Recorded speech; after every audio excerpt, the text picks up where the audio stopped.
Hakim 224 kala ko heɓorali doyi wona Sonko ma Gere ma Piro heɓorta.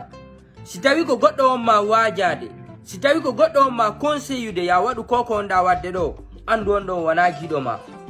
C'est que au fait neɗɗo wata yejjutu ko waɗɗa kon, wata yejjutu ko duwaɗa wadde kon, ma wata yejjutu erreur ji maɗin, concentroɗa an e ko yimɓe ɓe duwama ko waɗande tun.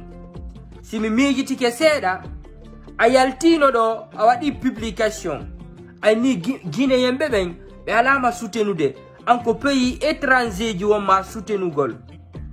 Donc si a waɗi événement a yali soutien population guinéen on, ma yali soutien état guinéen on, wata ɗum ngalɗine fiyon num ko an déjà waɗi taw publication inni an ɓurɓe ma sivude ɓen wona guinéen ɓe.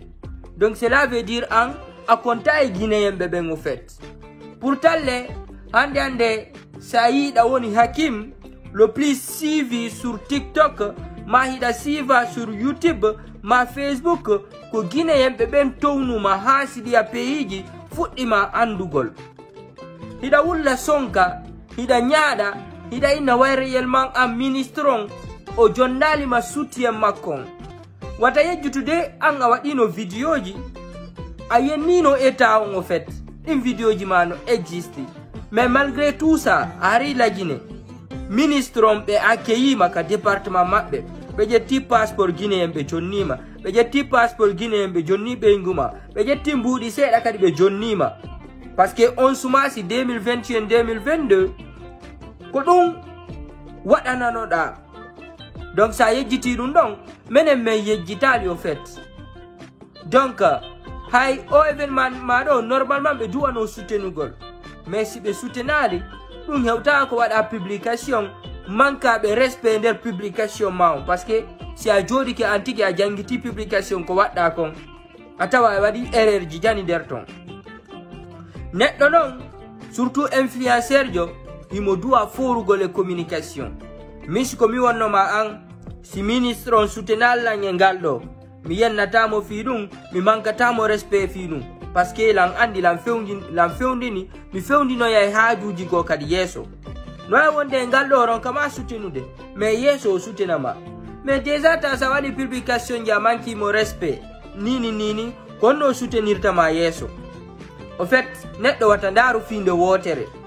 Ari ɓe waɗaninoma sa yejjiti ɗum ɗo menen min yejjitali e ngal ɗo si ɓe waɗanalima heɓu hakkil, anda ko honno windata ka réseaux sociaux, anda ko honno réclamirta ko duwanaɗa waɗanede kon, ɓay wona forcé, wona tu woni influenceur jo. Influenceur ɓe buyno woodi hande se jetti ka waɗa liggey mon himo tambiti waɗa liggey fi soenji makko ɗin. Hande se jetti ka Lama Sidibé on o tambitino Lama Sidibé. Hande se jetti événement Seyfon non o soutenuno événement Seyfon non. Hande se jetti Ansti Crazy en jetti Takana en jetti King Ruma ne ɓal ko ƴetti mbuɗi o jonni ɓe ɓen fof kaga nder culture tawra. Donc an au moins a waɗanonoma geste a invitama ka département ministériel a jonnama passeport guinéen a jonnama mbuɗi seeɗa, mais est ce que hiɗa anni no woodi influenceur ɓe wonɓe wadde contenu ji wonɓe conseillude jama on ɓuruma, mais ha hande ara ɓe heɓali an kon ko heɓuɗa ɗon. Donc neɗɗo kala ko heɓi wo yo weltoro ɗum ɗon. Siɗa fala réclamude goɗɗungo ko ɓuri ɗum ɗon, andu kadi ko honno réclamirta kaka hakkil. Koma anda wayreyel man ko honno réclamirta ko duwaɗa hendade kon, wona forcé au fait. Donc du coup sa yi guinéenɓe ɓen soutenalima ma état guinéen on soutenalima an tigi tawɗa tawra, par ce que a yaltinoɗa waɗi yewtere nde a duwaka wadde innugol an guinéenɓe ɓen soutenata an ko jelonɗa soutenugol. Par ce que se jetti nini artiste ɓe onɗa inde ɓe ɓeɗa soutenude wano Ansti Crazy en ɓen no mari pawa ɓuruma, na fi ɓayɗa mari 21 000 abonné TikTok de. Se jetti contenu ji maɗin 95% contenu ji maɗin ça ne conseille pas au fait, ko doggugol tun jokkuɗa au fait. ɗum wona conseil non joggugol waɗa amagamol ɗum na no woodi yimɓe ɓuuri wonɓe wadde contenu ji wondude important wondude conseil de jama on ɓuruma, na fiɗa mayɗa mari abonné mayɗa mari suivi woni goɗɗum, ça ce n'est rien.